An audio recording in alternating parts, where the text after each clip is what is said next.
Ladies and gentlemen, welcome. My name is Jude, and you're listening to the Damn Dude podcast. This is the first podcast of, well, hopefully many, where I bring on random people to discuss random things. Okay, so today we have a very special guest. The first guest, it's Billy Rumens, resident of South Benfleet in Essex. Billy, how are you? I'm good. How are you? I'm very well, thanks. It's an honour to be hosting this and to have anyone who actually wants to go on it with me. My pleasure. I thought we would just, break the ice at the start of the podcast and just talk about who you are and how we know each other and what's up in the big bad world of Billy Rumens. So, who are you and how do we know each other? Well, I'm Billy Rumens, obviously. Born and raised South Benfleet. I've known you for, oh God, how many years has it been now? It's got to be nearly 3, isn't it? It's coming up to it, I'm sure, at least. But if not, probably longer than that. I'm not sure. But yeah, so we met on a night out, I think, right? It was a starry night.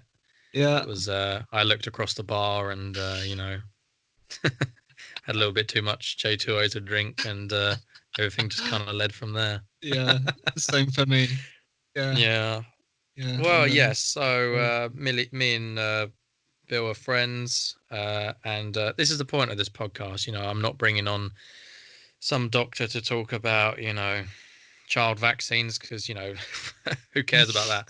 I'm just talking to random folk, friends and family and random people, and just seeing what they got to say. It's very informal, so let it all hang out in audio form, and just relax, get a drink, and hopefully people will be able to enjoy listening to this whilst they dust their room or bury someone in their garden. I don't know. Yeah. So, what have you been up to very lately? Obviously, to timestamp this podcast, we are in about month. We're starting month 4 of lockdown, I believe. Technically, still under lockdown. So, for those of you who are time historians in the far future, 2020 has not been a great year. Wildfires and riots and massive killer pandemic. But stuff moves on, and we try not to get bogged down on the old killer pandemics and whatnot, and just try and have fun still and be normal in life. So yes, we are in lockdown. And so Bill, what have you been doing? You've been working, you've been keeping yourself busy?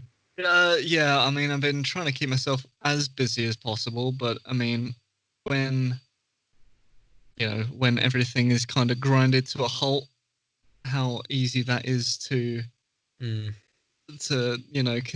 continue on with life as normal. It's fairly difficult, but trying my best. Still working, so we're getting there. Yeah. Well, that's good. Yeah. A lot of people, I've been speaking to a lot of people about it, and I think everyone's just trying to continue as normal as possible. I mean, you go outside, and especially when it's a nice day and people are walking out with their families, and you think, are we actually under a pandemic, or is it just or is it just the government trying to get us inside so they can, replace the batteries in the birds? So, it's strange, but I think everybody's doing a pretty good job, to be honest. Obviously, got a big upper NHS and all the care staff and absolutely, and all those kind of people for keeping everything moving. Whilst, quite frankly, a lot of us are being paid to just sit at home and do some Netflix binging. Yeah. And I've been furloughed for since the end of March, so quite a long time now. And I do kind of feel bad because, it puts things in perspective, when I'm complaining about, I've got to go shopping for Nan and Granddad, or, I've got to do this and that, and there's people who are still going to work and still having to do things and still having to actually keep whatever left of the economy we have afloat. Yeah. So I better just shut up and enjoy playing Xbox and things. So what do you work as? What do you kind of do in your job role, Bill? So, oh man, it's so tough to actually explain. So, my official job role is I'm an operations executive, which is about as ambiguous as you'd expect. That sounds like you should have your own parking space. I wish. Barely find a parking space in the mornings as it is. But yeah, so basically that involves I do some bits of website development, bits of digital marketing, bits of graphic design, bits of video editing, kind of like the bits and pieces that the people whose job it is, so the actual marketing people, the actual website development people, the stuff they don't want to do tends to be the stuff I get.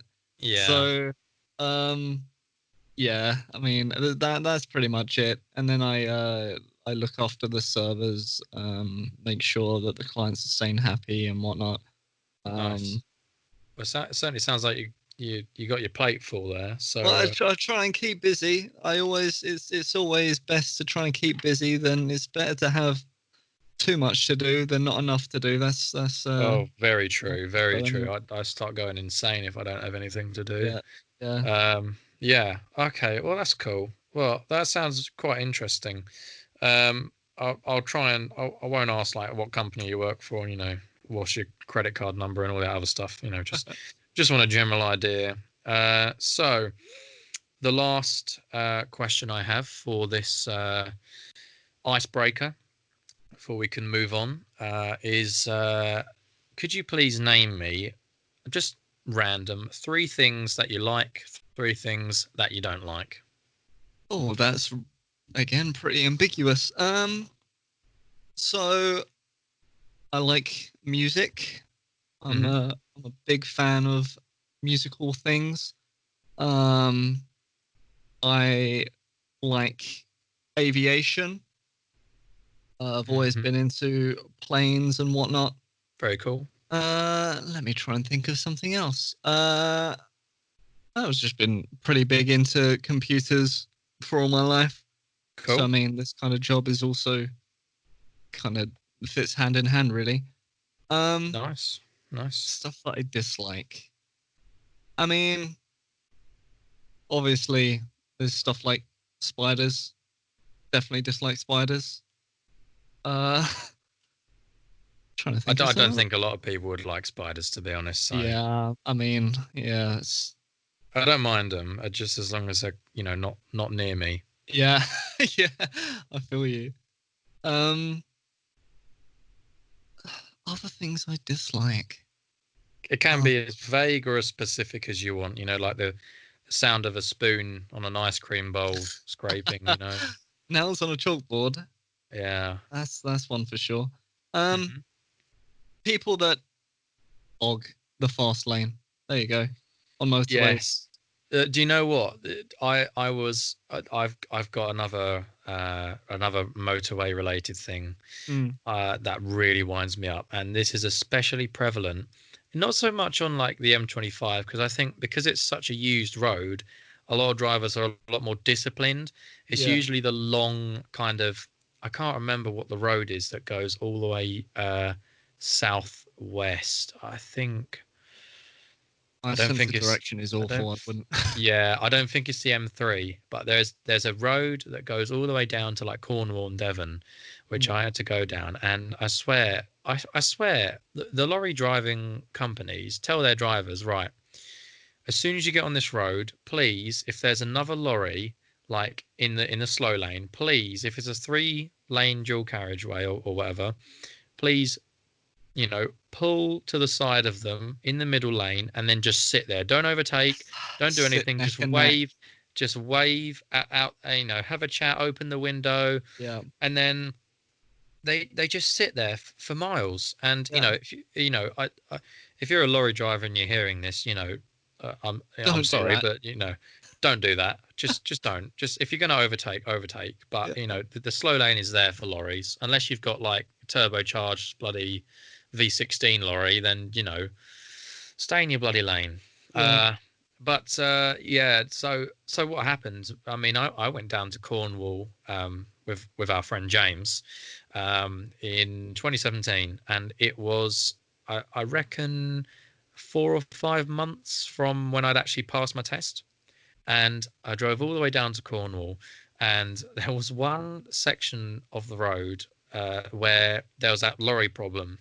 There was two lorries hogging the first and second lane, and I thought, right, well, this is a fast road. I've got to use a fast lane to get past these because they're both going about 60 miles an hour, and you can't sit behind them. It's impossible. Um, and so I remember I pulled into the fast lane immediately. I swear to God, it must have been like spawned in. A Range Rover doing about 100 went barreling up behind me, flashing his lights, beeping. And I was only in my little Honda then, so I didn't really have I didn't really have much gas to boot in that car. So yeah, that was not a great experience. Yeah. So yeah. I know that the middle lane and whatnot shouldn't be used for overtaking, but if it's clear, I don't understand why people insist on being so pushy in the fast lane to get you to move out of the way. Oh yeah, no. I mean, I understand that undertaking isn't a good thing, but if the area's there, I mean, everybody's got the same right to be in the lanes, and I know it should be, if it's clear, get over whenever you can, but sometimes it just doesn't work like that. And then people that just insist on flashing their lights and bibbing and whatnot to try and it's not get out of the necessary, way. isn't it? No, it's. I tell you what, there is an instance that I can think of where I would stick in the middle lane, and that is when you've got a long kind of train of cars and lorries and vans and stuff that are in that kind of very left-hand lane, and they're obviously sitting there. And now you could just overtake one and then quickly go back into the other lane. But to be fair, they're all going at like 50, 60 miles an hour. It's better just sort of overtake them all at once. Yep. Instead of having to keep leapfrogging. That's my logic. Yeah, so that's the only time I'd really do that is when, I mean, that on the A13 that happens all the time, like and especially on the A130, it's especially prevalent when it goes into the three lanes towards Chelmsford. That's when that kind of happens, because obviously it's a big route. So anyway, we're a little bit off topic, but A little bit. I could rant about motorways and stuff all day, but we have a job to do. We have things to be talking about, very interesting topics to discuss. So the way that this kind of podcast works, I'm trying to do it a bit differently to other podcasts I've listened to, and that's really not that many. So I'm planning to do the intro section, as you saw, and then I'm going to do a guest topic. So every guest that I bring on this show is going to be asked in advance to prepare a topic they want to talk about, have me interview them about, and just sort of generally have a back and forth about. Then we're going to do a little section in the middle where I'll allow the guests to talk about a charity or a product or a service or whatever they want to promote on their own, because I feel it's important, and it means they don't have to try and awkwardly put it in somewhere and hope I don't notice. So, but this isn't the BBC. Promote whatever you want. And then I'm going to do a little brief bridge to the next section, which is Ask the Host. So that's where the guests can ask me a particular few questions, and we can kind of spin it around a little bit. And then finally, I'm going to come at the guest with a topic. And today's topic, well, we'll find out later. So first of all, we're going to go into the guest topic. So Billy, what do you want to talk about today? So I thought we would talk about the paranormal today. That is an excellent I really wasn't expecting that. That's brilliant. I would love to talk about that. I thought I'd Excellent. bring something fairly controversial to the table that I know that a Oh, lot that's of very people good. are either very opposed about or they're very for. And I mean, I Yeah. kind of sit in the middle ground. I've experienced things that could be considered paranormal, and there's also things I'm sure there would also be other, more logical explanations to the stuff that I've Mm. experienced. But I'm still yet in that kind of middle ground, trying to figure out, whether I really do believe it or not. I'm just waiting for that little bit of evidence. So I thought that maybe it would be good to have a little bit of a healthy discussion on such a topic, and then Ooh, find out what the that's listeners brilliant. think, and then we can kind of Yeah. get their input as well. Oh, that's fantastic. Well, what a great topic to start this podcast with. That is brilliant. I love talking about this kind of stuff. Um, okay, well that's fantastic. In response to that, I would say I am also kind of in the middle. I'm a very open-minded person, and I Mhm. think, if a ghost walked through my door and said, what up, I'd be like, oh, okay, fair enough. That happened. Um, I've heard other people's experiences, especially in my family. There's been quite a few that, you're thinking there's no reasons for someone to lie about it. It's not something like, a ghost came in and I was levitated off the floor and, all that kind of stuff. I mean, it's just strange stuff that is kind of, it's in the place where something could explain it, but it's kind of the explanation would be so far fetched. It's just more likely to go, yeah, that was something paranormal. Yeah. And the paranormal, the thing about it is that a lot of people, and it's like UFOs, a lot of people assume it's, ghosts and demons and that, but the truth is it's just something that is hard to explain based on what we currently know about the Yeah. world. So, in 50 years, 100 years, 200 years, we could look back and go, oh, those How did we silly miss this? 21st century people, Yeah. thinking that they were ghosts and that, where it was, I don't know, psychic lobster race or something instead, but we just don't know. So that is a great topic. And I am personally have had no paranormal experiences, although actually that's a lie. Have had one. I wouldn't call it paranormal, but it certainly was weird. And I'll talk about that in just a second. But I personally, although some members of my family have had a lot of experiences, I personally am probably about, I have the psychic perception of like a brick. I've never been in the house alone and heard someone call my name, or I've never had anything like that. Even when I've wanted stuff to happen, stuff's just not happened. So I'm open-minded, and if I had an experience, I probably would believe in it. But yeah, and I suppose I'll start off because I only have one. I suppose it makes sense for me to just start off and get it out of the way. Yeah. So I was exploring Chislehurst Caves, which is a cave system in, oh God, I don't quite know where it is. I want to say Kent, but that's probably really wrong. I'm just It's a searching. it's a really old cave system, like a mining. I suppose it was a mining system.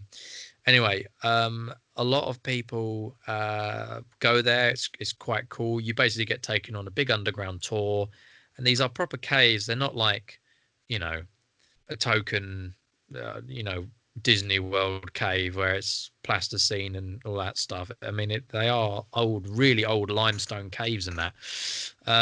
And the tour guide was taking us through, and I was fine the entire way down. And I mean, it was about a 2 hour. It was about a 2 hour tour, and the tour guide, we were going through this one little passage, and it was quite a tight passage, and I was right at the back of the tour, and I mean, without the guy's light, it would have been utter complete darkness, and not token darkness. I mean, like actual complete. terrifying darkness. Wow. And I felt a really strong sense of dread. Like, oh my God, I've got to get out of here. This is horrible. Something's Mm, coming for me. Something's really wrong. Um, it's a kind of gut feeling you get when you're in a situation and you know something's wrong. And so I started to freak out. But I managed to get myself under control, and I was like, oh, it's probably because I'm in a cave. I'm not used to it. It's quite dusty down here, blah, blah, blah, all that stuff. And I remember the tour guide stopped us and he went, right, well, this section of the cave, quite a lot of people died here. And I was like, oh wow. my God. So I think if he'd have said that before I felt it, I would have gone, no, it's just my natural reaction. But it's just another part of the cave, and Mm, I was just absolutely overcome by it. So I do kind of believe there's stuff that we can't, well, stuff that we think we can't perceive, but our body can perceive it. yeah. Because obviously it must come down to some animal sixth sense. A lot of animals have, if you're watching an animal, they'll kind of know they're being watched, or they'll kind of know that you're creeping up on them before they kind of realize it. There's some extra sensory kind of ability that I think a lot of creatures have. So maybe it's something to do with that. I mean, what do you think? I mean, yeah, for sure, because I definitely think there's some sort of sixth sense that we have, because it's just too much of a common occurrence. If you just sat there facing in one particular direction and you can just sense that someone's looking at you, you turn around and you actually see that they are looking at you, and you can just Yeah. feel it, you just know it. So the fact that your brain is capable of processing that somehow just goes to show that there must be something like that we're not yet able to understand. So, I it, tell you what, that's just reminded me. Sorry, that's just reminded me of. Do you ever? I don't know if it's just me, but I can tell if I have been doing something in my room and like I've had my headphones on, I can't hear anything, and like my family have all left the house. I can take my headphones off, and even if it was quiet, I know that my family is out. I know that there's no one in the house. I can just yeah, feel it. yeah, yeah, no, Anyway, yeah, I'm sorry. I'm exactly sorry the for same. interrupting. No, I mean, that's there's definitely something that we haven't managed to work out yet. I'm sure there's a lot about the human body that we haven't worked out yet, but that I think that is definitely something that needs to be researched more. And another thing as well, like we have a very limited, uh, you know, range of light that our eyes are able to decipher as well.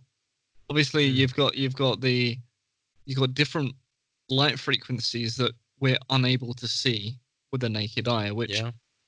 just think about it this way. If we could physically see every single wavelength of light just out naturally, how different the world would be. Imagine if you could Mm. see ultraviolet light. Imagine if you could see X-rays. Imagine if you could see microwaves. Well, I think a vision would be a complete mess, to be honest, because the amount of waves Yeah, bouncing everywhere. But it would be kind of weird to, I don't know, turn on your microwave and you just kind of see it, and it's just like, whoa, yeah, you know. yeah, But and our span of what we can see is so narrow limited. Yeah, compared to the other. I mean, visible light is what we can see. Even the band of visible light is very narrow compared to like ultraviolet. It's hugely way bigger. So yeah, yeah, it would be interesting. yeah. So I mean, obviously, we look at space and we just see a vast wasteland of darkness. But is that actually Mm. the case? Like, who knows? I mean, obviously, probably, you know, NASA and stuff have got more of an understanding of it. But I mean, this is still I'd hope they only, would. yeah. I mean, but this is still only, like a light wavelength that we have determined.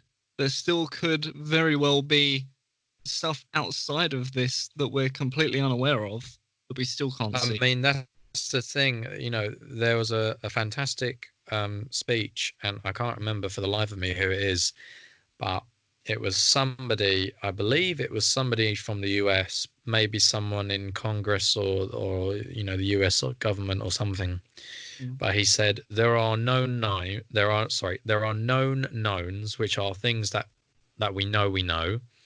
There are known unknowns, which are things that we know that we don't know. So we know that we don't know, you know, what's beyond the observable universe. We know that we don't know the origin of life. You know, there's stuff that we're aware that we don't know, and at least we can try and work towards understanding them. Yeah. But there are also unknown unknowns, which is kind of a mind-blowing concept, which are things that we don't even know that we don't know. So, for example, if I put it in perspective, someone from the 1700s, if you, you know, if they were confronted with, I don't know, blueprints to erect a skyscraper, and they were talking about how would we, trying to find a solution to how we would wire kind of all the cables through the building. Now, that's someone that doesn't know what a cable is, doesn't know what a skyscraper is, doesn't understand the concept of it, and so they wouldn't even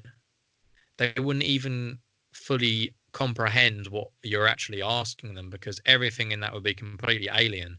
So you just think, you know, I always think how cool it would be to be able to go into the future. Like, I mean, everyone thinks it would be cool to go into the future. I mean, come on, it's the future.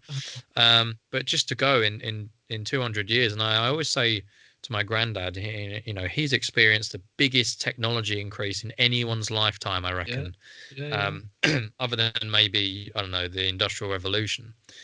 But you know, he went from a world of black and white in the early 40s, just at the end of World War II, all the way to the iPhone and drones and all that we have today, really. So electric cars. So, you know, I always say to him, if the rate of technology increase keeps going the way it is, I mean, I wonder what I'm going to be looking at my grandkids using. You know, what the hell kind of things are they going to be using in day to day, and what not just what technologies will be invented, but what kind of direction technology will go. Will it keep enhancing people's lives? Will it make things easier? Will it grant more opportunities? Will it solve problems? Because I always find that when new technology comes, it doesn't necessarily make things easier. Sure, it does a job, but then it often opens up a whole can of worms of problems, and people will always find a way to make smart technology very dumb, whether it's just by them not using it properly. And I think companies can make tech as smart as they can. It can be as sophisticated and perfect, but at the end of the day, if a middle-aged woman called Karen's going to be trying to operate it and shouting at it because it's not doing what she's trying to make it do, then, you know, that's as far as your technology will go. Yeah. Yeah. So anyway, the paranormal. Yeah. That's what A we're little here. bit sidetracked there. Yeah, but that's all right. That's all Yeah. right. It's natural. It's not, you know. Don't worry. There's not going to be a buzzer go off if you start, you know. Back to topic. Back to topic. So, have you had any paranormal experiences? Lay them on me. Tell I've the had listeners. I've had a few. So, Interesting. I I'm very much of the mindset that younger children are more prone to picking these kinds of things up. Yes.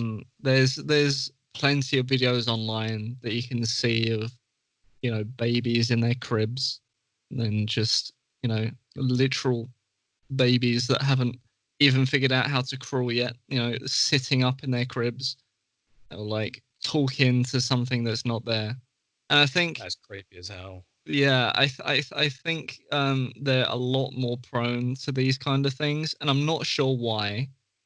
But I definitely think that young children and animals are more prone to it than we are. The older we get, I think, the less tolerant we are to these things. I mean, with cats and dogs and stuff, it's very often that you'll see them, looking at the corner of the room and pacing and barking at stuff that isn't there, stuff like that. So I think they're also pretty prone to it. But you're definitely right. I mean, I've a lot of the experiences that I've heard, especially from my family, have been experiences when, like, my brother was young for whatever reason. I never had any of those kind of experiences when I was a kid, but what my mum says, that my brother had loads of experiences like that. There was one particularly nightmare fuel experience my little brother had. There's two actually. One was at our old house, which was um, my mum was upstairs in our old house, and my brother came like running out of his room, which was straight down the end of the corridor. And he said, "Mummy, mummy, I don't like the blue lady. Can you make her go away?" Oh. And my mum was like, "What the hell?" And she looked down the corridor, and she could see this blue kind of haze in the corridor. Oh.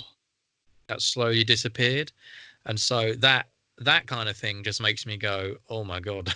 Yeah. Because how can you, when you're that young of a kid, if you're older, fair enough, because kids do like to lie and stretch the truth and that. But that young, I mean, I can't remember how young he was, but he was genuinely terrified. And you can't fake terror when, you really can't fake emotion when you're that young. And he had another similar experience when my mum took him to this kind of I think it was like a World War II fair or something, where they wheeled out all the old vehicles and showed people the equipment and stuff. And my brother was in the back of this old army van, and he said my mum said he bolted out of there screaming and kind of ran to her. And my mum was like, "What's going on? What's going on?" And he said that there was a man in there that had tried to put earphones on him, and he described him as wearing classic British Army clothes from the period. Yeah. And obviously there was no one in the van. It was an empty van, and they found out that that used to be like a recon van for like listening into like enemy frequencies and stuff. Oh. And I just find that kind of stuff really, really interesting. Yeah. Yeah. The kids are definitely more prone to picking that kind of thing up. It's crazy. But yeah, so like when I was a kid, we used to live in a townhouse opposite a graveyard. Classic. It's literally perfect setup to any horror movie. Yup.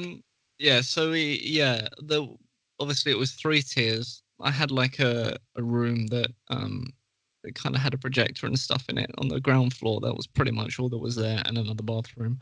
And upstairs you had the kitchen, living room, and then up there, and then upstairs again you had the 2 bedrooms and another bathroom. But I remember as a kid always feeling a sense of unease being on my own in the no on the bottom floor. And I never to this day I'm still unsure why, but it comes back to that whole sixth sense thing that we were talking about earlier. Yeah. The sense where you feel like you feel that you're not alone. And it's a weird feeling. It's like, I don't there's no know. feeling like it. It is honestly the most uncomfortable feeling. It's like you're being visited by a kind of truth. It's like when I don't know, it's like when you see a car going down the road coming towards you, your body registers that as, don't step in the road, there's a car, you will be hit. It's a fact, there's a car going down the road. It's I I totally get what you feel, because it's a kind of innate, someone is looking at you, someone You is need to watching get you. And out of here. I guess it comes down to that kind of primal. I think it mainly comes down to the fact that the brain is not one thing. The brain is really 6 to 10 different things trying to work together. Mm-hmm. And so, you get the kind of part of you that registers hunger and is quite kind of brutal and primal, and it's like, feed me, feed me. And then you Yeah. got your thinking part of the brain, you got your emotional side, you got your math side that you use to. And I think sometimes your part of your brain that I guess is the predator detection Mm-hmm. kind of registers something before your actual thinking part even realizes it. Yeah. And I think so that part of your brain kind of presents a bit of a red flag and goes, oh, something's not right. And Mm. then the rest of your brain goes, oh, what do you mean? And then you go, oh, and so you kind of feel a little bit on edge and Yeah. you don't really know what to do, because the worst kind of fear or anxiety or terror is the feeling where the threat is really not obvious and it's kind of ambiguous, and it could be a threat or it might not be. And when things are kind of creepy, I mean, I'm basically ripping off the Vsauce video about creepiness. You should definitely watch it. It's Yeah. fantastic. Where you kind of stuff like a snake or falling off a building, they're obvious fears. Like, why they're scary. You know that they're a threat. They know they could kill you or harm you, and so you stay away from them.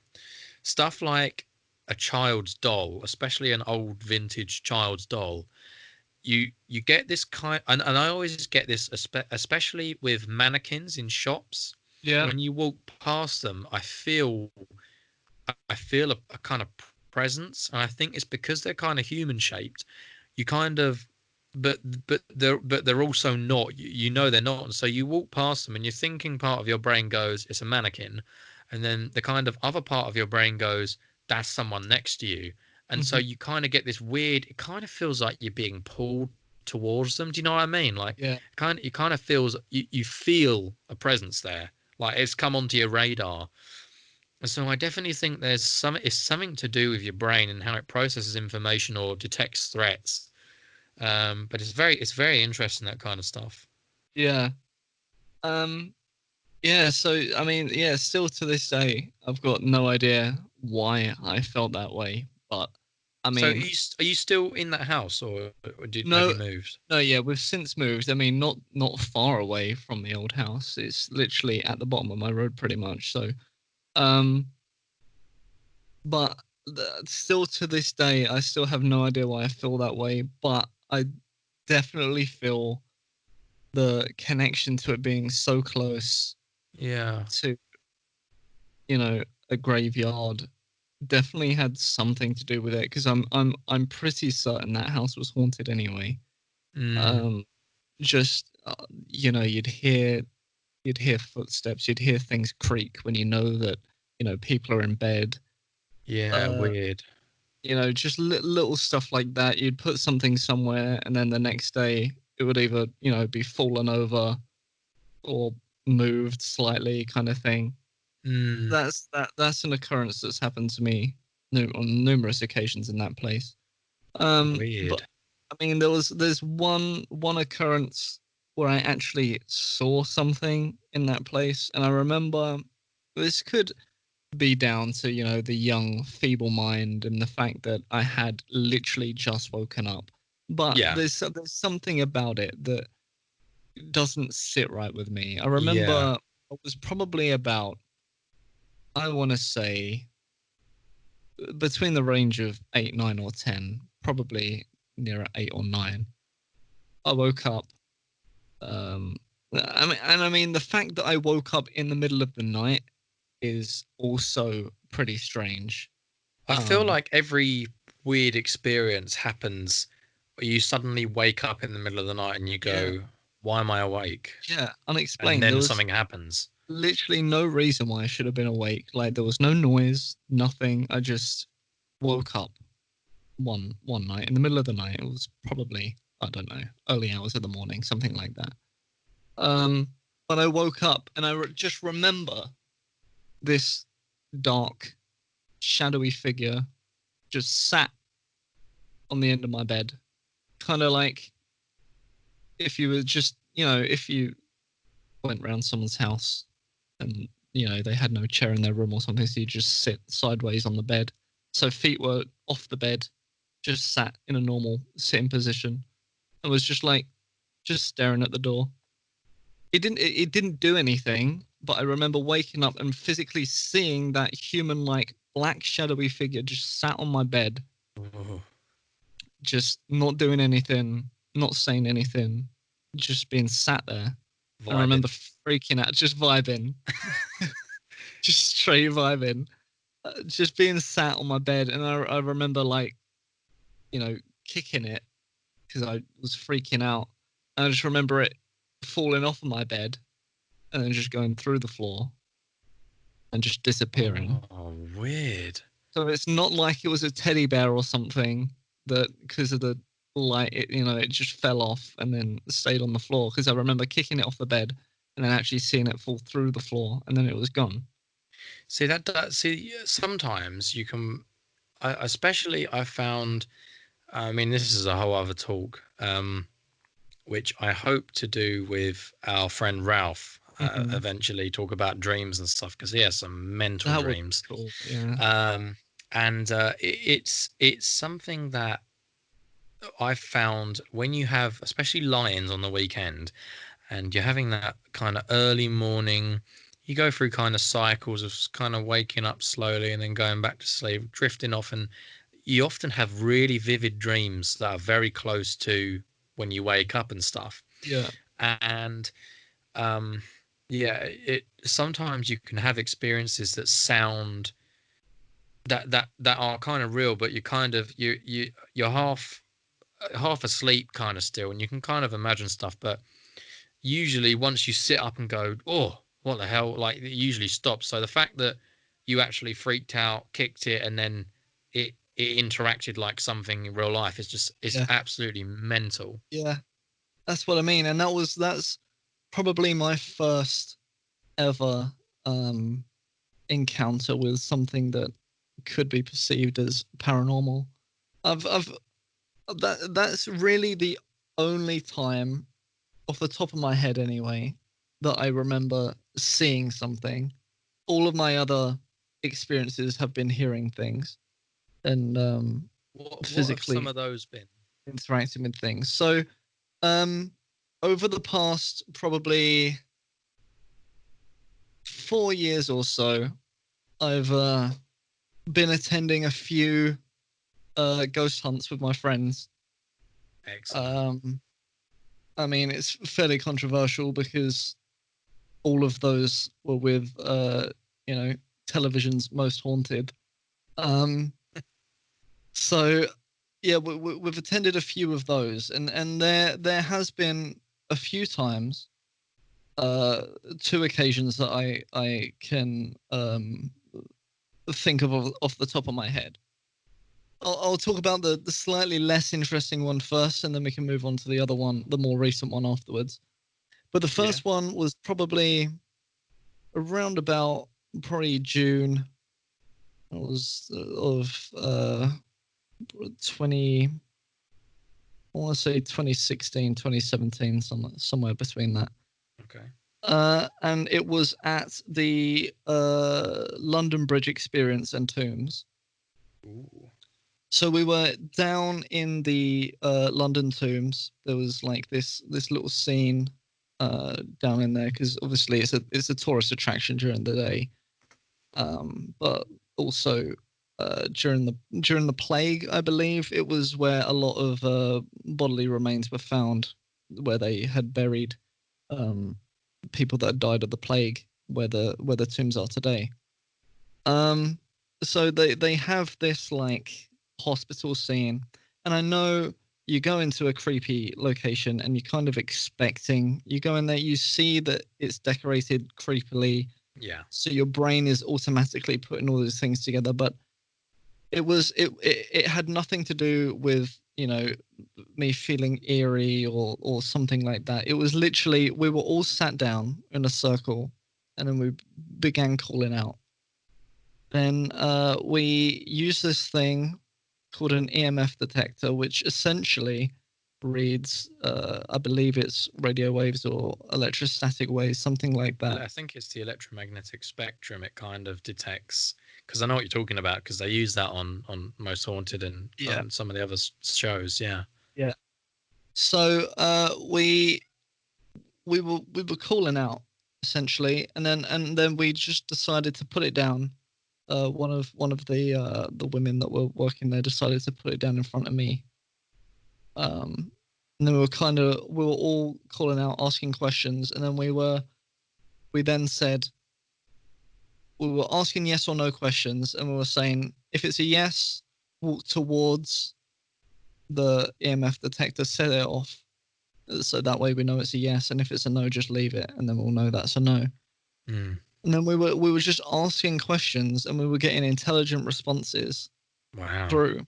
So there's like, if you're male, step away from it. If you're female, step towards it. Then as soon as we answered the question, it started going off again. And then we kind of worked our way through the ages. Then we found out that it was a 17-year-old girl, I believe. That and I don't really. We were just asking questions like that. I can't quite remember all the information we got from it, but the intelligent responses that we were getting and the timings that we were getting from that was, I mean, it was too much to come down to coincidence. Yeah. We all had our phones switched off, so the electromagnetic field from our phones wasn't tampering with anything. We were underground in the London tombs, so there's nothing above ground that could have interfered with it. Yeah. We did just a general check of the area to see if there's anything that could have caused it. There's nothing that we could find that could have caused it, and the timing, like I say, the timing on the responses and the kind of answers we were getting through from it were too good to put down to coincidence. So that's really my first attempt of going out of my way to try and experience something.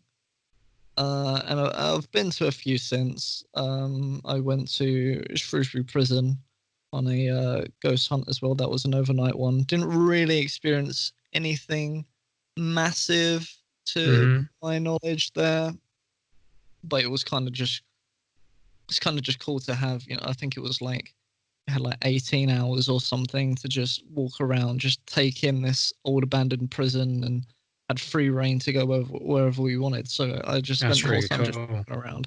It was cool anyway. I mean, there was nothing paranormal that I experienced, but it was still interesting nonetheless. But the most recent one, I think, was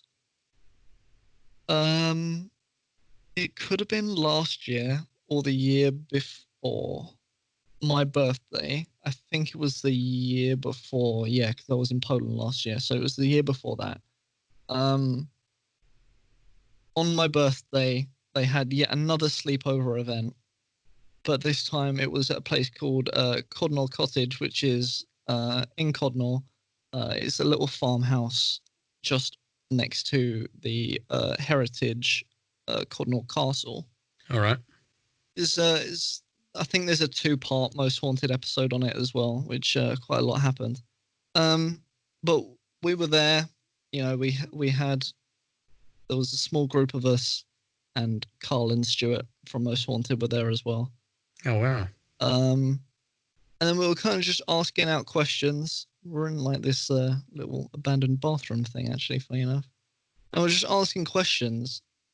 And on Most Haunted and stuff, they say, knock twice for yes, once for no. Yeah. We were just asking questions, and then we were getting, again, intelligent responses through knocking. Every single question we asked, without a doubt, we had a response. Wow. They operate on a policy of, if you think anybody in the room is faking it, put on your torch, shine it on the floor or whatever, and then take a look. And I kept doing that. I kept looking around, making sure that, and there was absolutely nobody that was tapping. So it could be anyone in that room. Wow. And there was questions that were just, asking the usual, do you mean us harm? 2 for yes, 1 for no. Got 2 knocks. And then we were kind of just, encouraging it. And then we did the whole, put some fingers behind your back, call out, asking how many fingers am I holding up? And then again, we get the knocks. Exactly the amount of fingers that you're holding up behind your back. Wow, that is mad.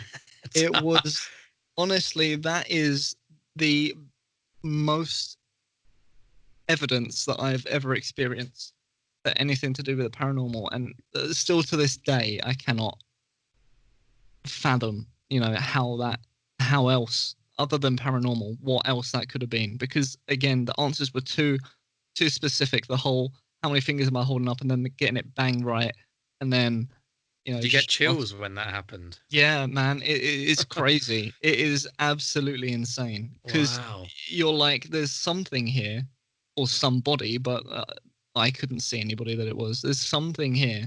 Did you ever ask questions? Because I think the first thing, I wouldn't necessarily ask questions like, who are you? Do you mean to harm us and stuff? I would love to ask spirits or ghosts or whatever that may be, kind of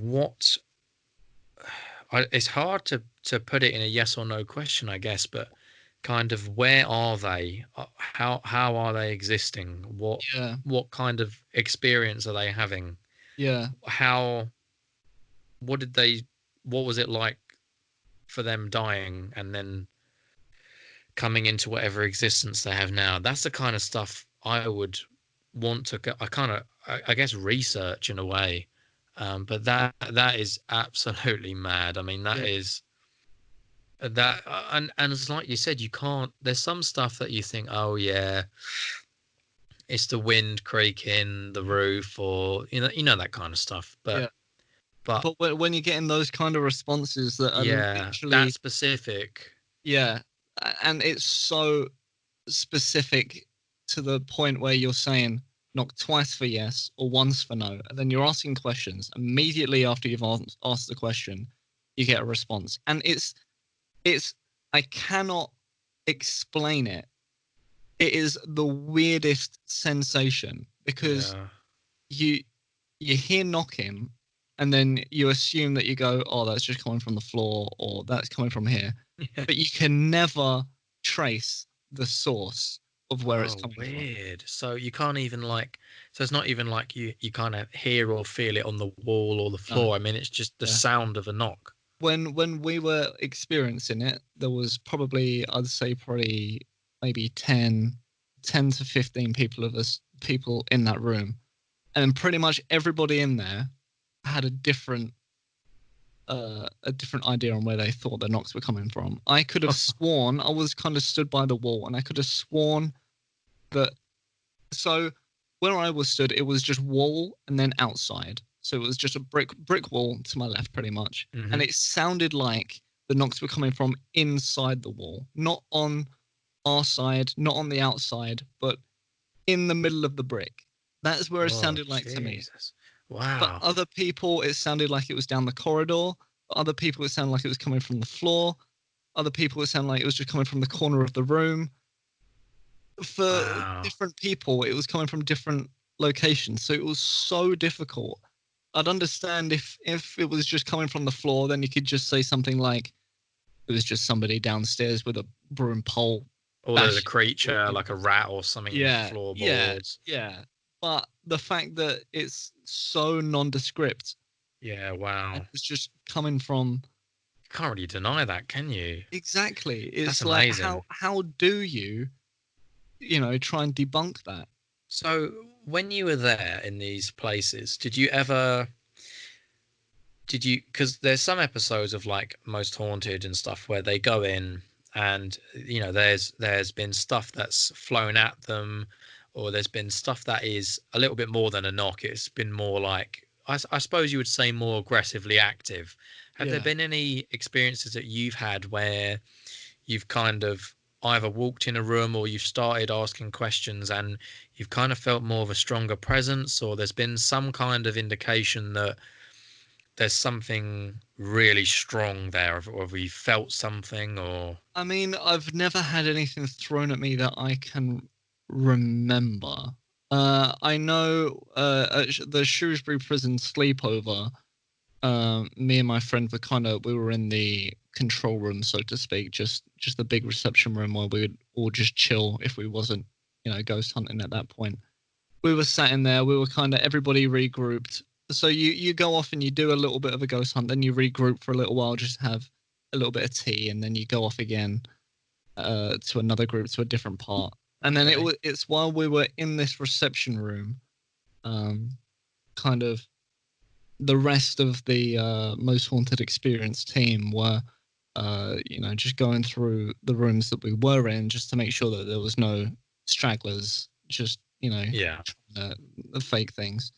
And then apparently they came back into the room that all of us were in with like this big old screw that Jenny said was thrown at them whilst they were in the A wing, trying to make sure that everything was empty. Everything was empty, but they just had this big old rusty screw that was thrown at one of them.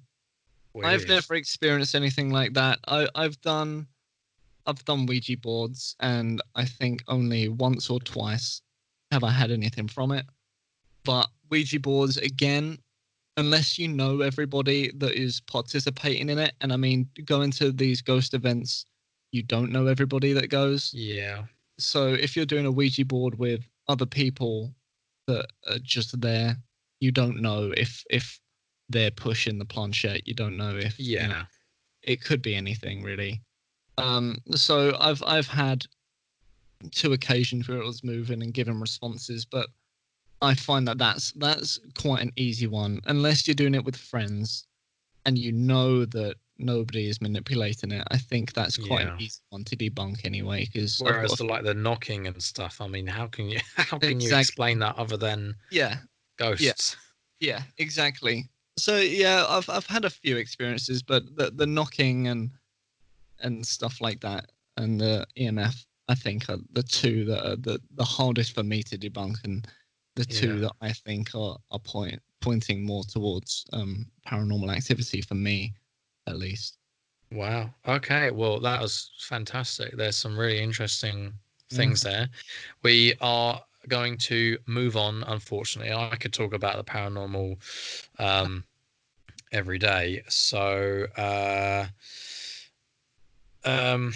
so we will move on to the middle section now, which is going to be around 10 minutes or so, which starts with the guest promo section. So if there's anything you want to quickly talk about promotion wise, if you've got some miracle anti-aging cream or something you want to shove in, now's the time. If not, we can go to the next section.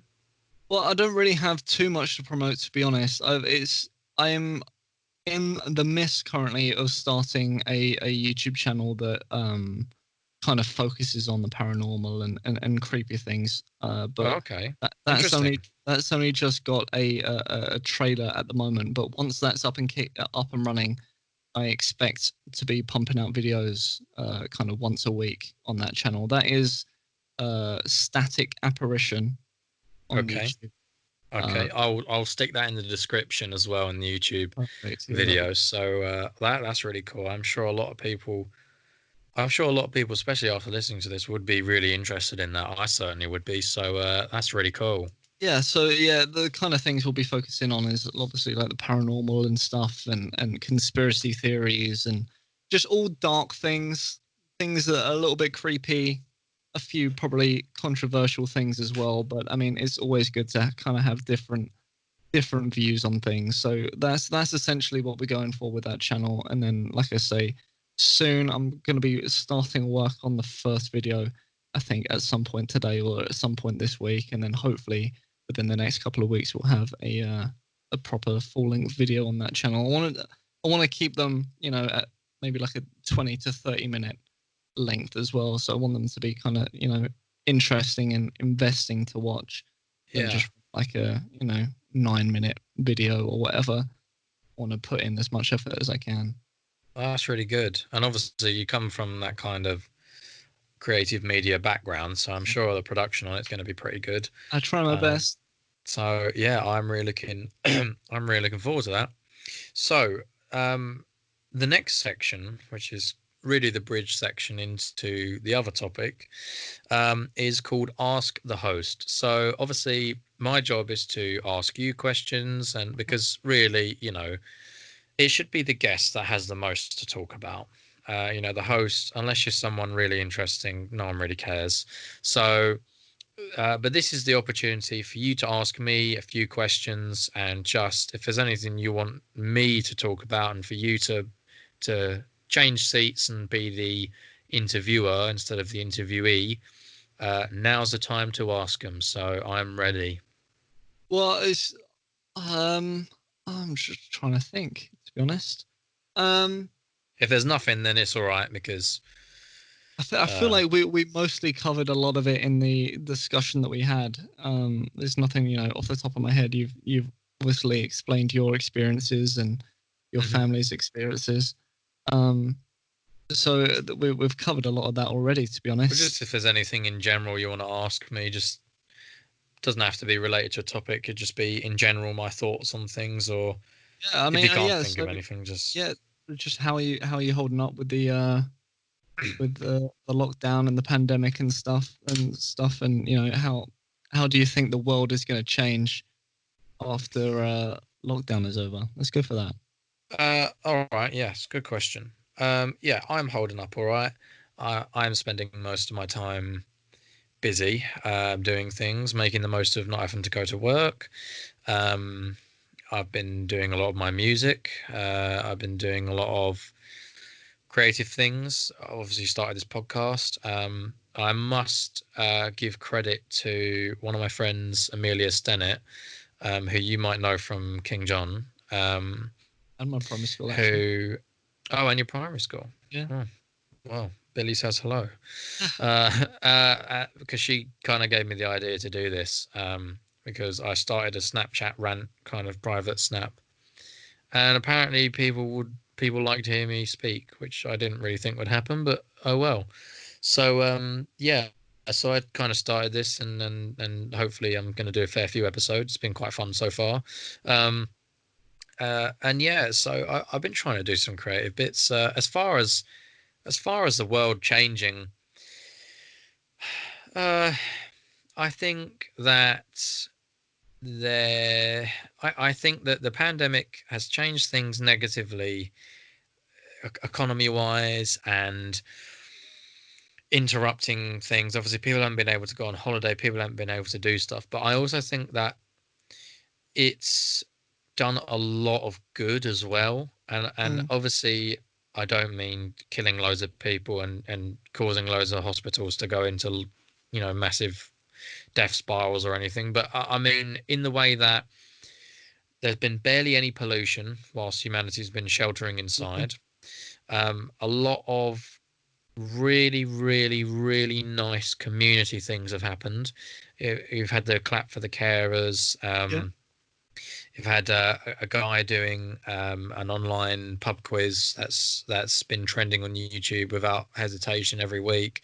There's been really nice. I mean, I wrote letters to like all of you guys, my mates. Mhm. So I think there's been a lot of things that people have. I've always said you never really appreciate things until they're taken away from you. And I think everybody not being able to go to work and have all of their life consumed on, I've got to go to work, I've got to do this, I've got to do that, I don't have time for this, I don't have time for that, I'll see someone tomorrow, whatever. I think it's really put it in perspective that actually life is a lot more fragile than a lot of people realize, or are kind of conscious of every day. So I think it's been really good to connect to communities and connect to the family and connect to friends. Appreciate the appreciate each other, which I know sounds really Radio Disney and everything, but it's true. Like it's people haven't been able to see each other when they like, and I think that when something like this happens and everything the whole value system kind of changes in life. Whereas before it was like, you've got to go to work, you've got to prioritize this, you've got to prioritize, your job, or something like that. I think really now it's changed a lot, especially when, you know, a lot of people are ill and dying, and it's a time of crisis. It's a time of a lot is happening, and it's all out of our control, really. And so I think when that happens, your values kind of regress back to making sure you're okay, your family's okay, your friends are okay, and stuff, work and everything that can be resumed whenever. It's just making sure everybody's okay, everybody's safe, and just caring for each other. And I think it's really nice that once the kind of hysteria of having to work and having a busy life and everything is kind of taken away, it's actually made us kind of appreciate life more, appreciate people that we have that who are still there, appreciate friends that you still have, appreciate that you're in good health, hopefully.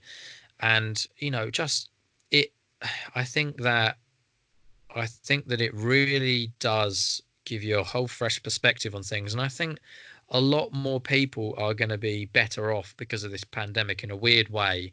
They're going to be better off emotionally and physically, and Yeah. they're going to start actually giving a crap about the environment, or spending as much time with their family as they can, or deciding. I mean, I know that I've had a lot of personal changes during this lockdown that I've thought of, of changing my lifestyle and changing where I want to be going career wise and stuff. So I think it has been a very nice period of reflection. And I think that it's not that this whole I'm not saying this whole experience has been nice, but I mean there has been some undoubtedly positive things that have come out of it. So yeah, as far as how life's going to change, I don't really know. No one Yeah. knows, and that's Yeah. the thing. And I think we're so used to being in control of our own fate as a human race. I think something like this, people can usually say, "Oh, it's predicted in a year we're going to be back to normal" or something. It's anyone's guess at the moment because it's Yeah. such a fluid thing that's changing every day. So I think that there's going to be a lot more companies working from home. There's going to be a lot more.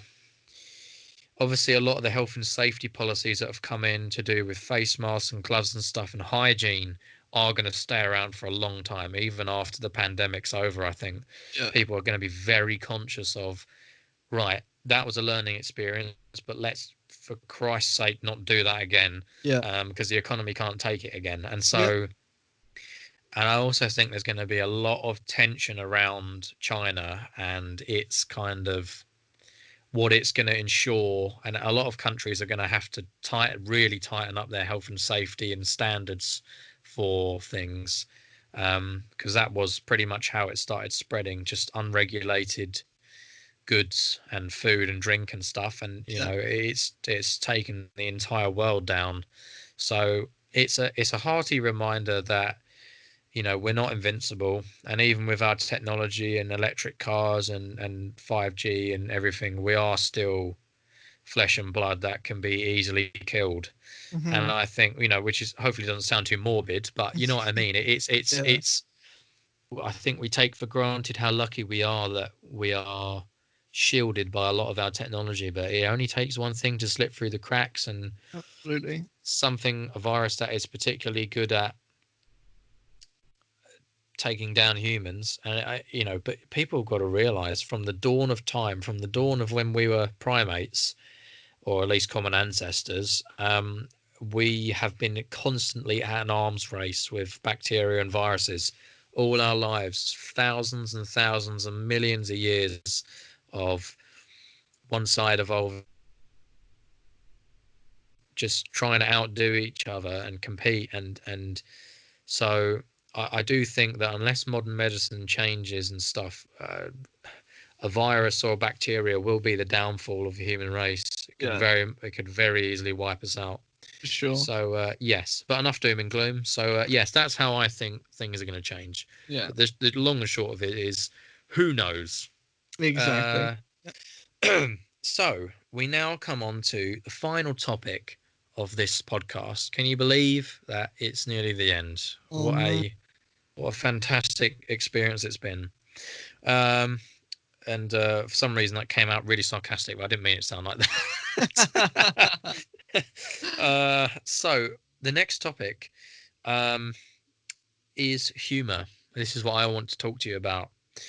So you're a very funny man, Bill. You make me laugh Appreciate it. a lot. You're very aware of how to tastefully joke about stuff, and you're just quite a humorous person. So Thank I just like to round up this podcast and just talk about a bit about what humor means to you, and just some questions related to that. So you. Yeah. I want to ask you first, what is humor? What is your kind of view on it? What are your thoughts? Humor is absolutely, I mean, having a sense of humor is absolutely imperative to live in a happy life, is in my book. I mean, to be able to get along in life and to be able to live a happy life, live a long, happy life, you need to be able to find humor in things that other people won't be able to find humor in, right? I agree, definitely. So, stuff that most people would get, pent up about and kind of, get emotional about. I mean, it's all well and fine.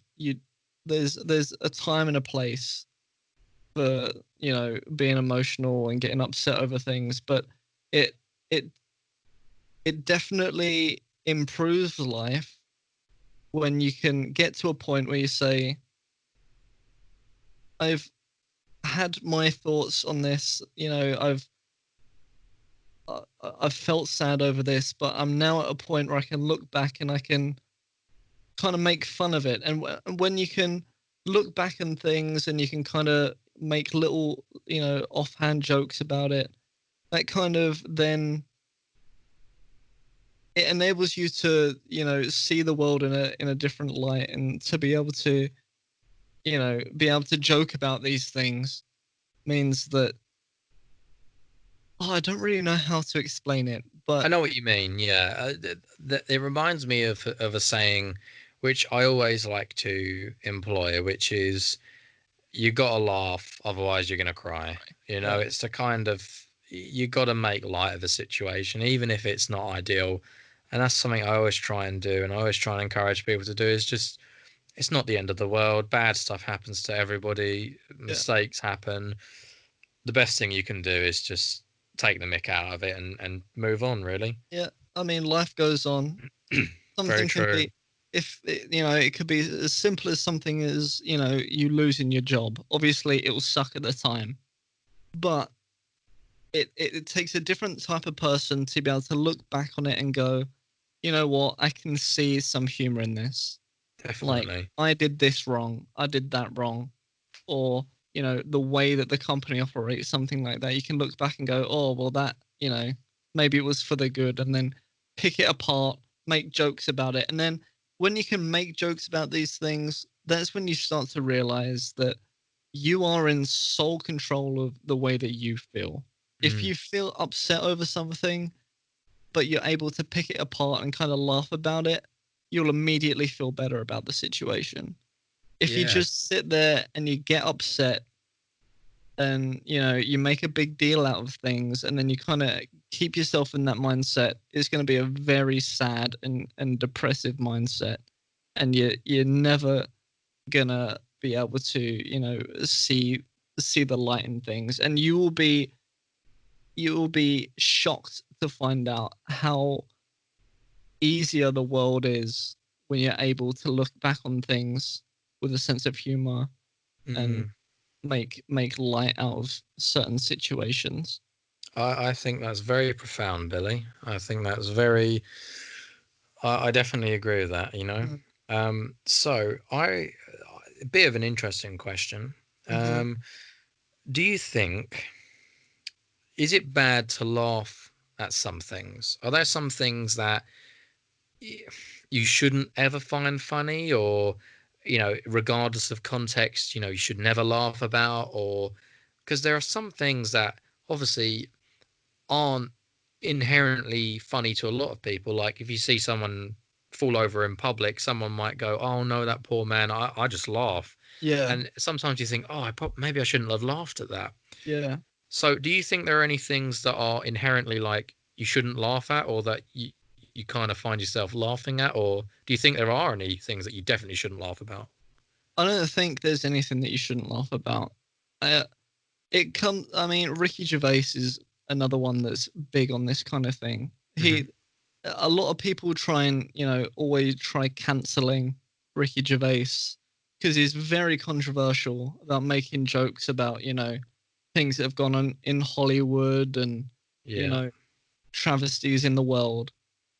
But it comes down to, at the end of the day, comedy and humor is subjective. You can joke about things. Some people will find it funny, others won't. And I Hmm. mean, it's just a matter of it goes back to the common saying of, just read the room. If Yes. it, Yes. it doesn't take a genius to be able to walk into a room. You can test the waters a little bit, see what kind of reaction it gets, and then if it doesn't get that kind of reaction that you're looking for, bin it. Don't talk about it because it's only going to cause more controversy. But Yeah, definitely. I think you're limiting yourself and you're limiting your own happiness if you try and not make light out of literally everything. Because at the end of the day, we're all put on this planet due to pure coincidence, right? Everything that happens is coincidental. The Hmm. odds of us being on this planet are like second to none. True. Yeah. So Yeah. everything that happens was intended to happen, and it's only happened as a result of us being here. Therefore, humor is down to the way that we process things. It comes back again, like I said earlier, if you're able to look back on things with a sense of humor and go and pick things apart, it comes down to like edginess and stuff as well. I understand a lot of people don't have an edgy sense of humor, which is fine. It's fine to not want to laugh about edgy things. Mm. But there are certain people in the world that enjoys those kinds of things. So Myself included. exactly, me too. That's why I am so in the mindset of there is nothing that you shouldn't joke about. You just There's need a to read the room. great saying or philosophy, which is that it's the idea that the jester is the only one who can tell the truth to the king Yeah, because it's under the pretense of a joke, and so comedians often comedians can often get away with saying a lot because it's I don't know, it's kind of expected that you shouldn't really take anything they say seriously. Um, so yeah, I totally get what you mean with like Ricky Gervais and stuff. And that kind of humor, I think a lot of people resonate with it because a lot of people are a bit sick, especially now, of people. There's a very is a creeping culture of not being able to have free speech and think of what you're um and say what you kind of want to joke about and stuff, without people having a hissy fit. And I'm veering dangerously close to politics here, so I will pull it back to a relevant I was question. aware of that. Yeah. So you've mentioned Ricky Gervais. Are there any other comedians that you particularly like the style of? Um, as far as comedians are concerned, there's I don't really follow a lot of comedians. Yeah. Um, Ricky Gervais is really the only one that I'm a huge fan of, Hmm. just because of how outspoken he is and how he's how he doesn't try to shy away from controversy. He doesn't try and explain his way out of things. He just says, "I said what I said. If you don't like it, then the comedy wasn't for you. Yeah. True. Yeah. Yeah. You I do should." admire that. Yeah, I mean, you shouldn't have to. change the way that you act because certain people find it offensive. And I'm just reading an article here, actually. It says, although people find it offensive, and although a lot of people can take offense to things, it doesn't mean that they're right. It just means that they don't find it funny, which, I mean, is fine. But again, yeah, coming back to the comedians and stuff that I like, there's not really any specific comedians that I follow closely other than Ricky Gervais that I actually, look up to and I genuinely find funny. And I think, again, that's because he has so much freedom to do whatever he wants because he's Ricky Gervais. And he's known for doing these kinds of things. Yeah. Yeah. Oh, that's cool. So I'm going to leave you with a final question just to cap off this glorious first podcast. Yeah. Which is, what do you think in 200 to 300 words, what do you think the future of comedy is? That's a really good question. That's why I left it for last. So I don't want to use the term snowflakes, but I think it comes into play here quite well. Yeah. This day and age has led to a lot of these quote unquote snowflakes to try and steer the way that comedy is. But like I said earlier on, comedy is subjective. People will like certain things. People won't like other things. And I think it's best for comedy to remain kind of a cesspool, I'm not sure if that's the right word to use, of everything. Yeah, so I know people what you kind mean. of Yeah. pick and choose what they like. I think if you try and steer it and you say, you can't joke about this, you can't joke about this, don't mention this, for God's sake, never mention this. I think it's, it's dangerous. It is. Yeah. Because that's what happens in China and stuff where they can't, you can't. And that's the thing. We've got to uphold this free.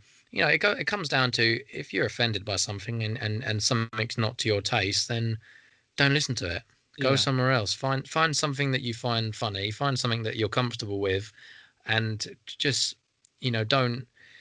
If you don't like something, don't trash it for everybody else. Just let people enjoy what they enjoy, and just let people find funny what they find funny. There's so many different comedians out there that contribute to a whole wealth of different comedy styles, and it's just a matter of picking and choosing the ones that you like. If you stay supportive of the ones you like rather than trying to stay negative of the ones you dislike, again, it comes back to that whole finding humor in everything. If you're purposefully going out of your way to talk about how you dislike a comedian so much, and how people try and go out of their way to, discredit Ricky Gervais all the time for the kind of things that he jokes about. If you just focus on the comedy that you like, rather than focusing on comedians that you dislike for being controversial, again, you're going to find so much happiness, so much more happiness, and so much more joy in your life by just seeking the things that you find entertaining in your life, rather than trying to pick apart things that you don't like. Very wise, and I think that's a perfect statement to comfortably end this podcast. So I thank you very much for joining me, Bill. I will put your social media or YouTube links or whatever you want in the description, whether I upload this to YouTube or Instagram or whatever. So people can get out your socials and check out that YouTube channel that you mentioned. So thank you so much for joining me. Hopefully this podcast can be a weekly thing. It depends. Might be bi-weekly, or it might be, I can get 2 done in a week, whatever.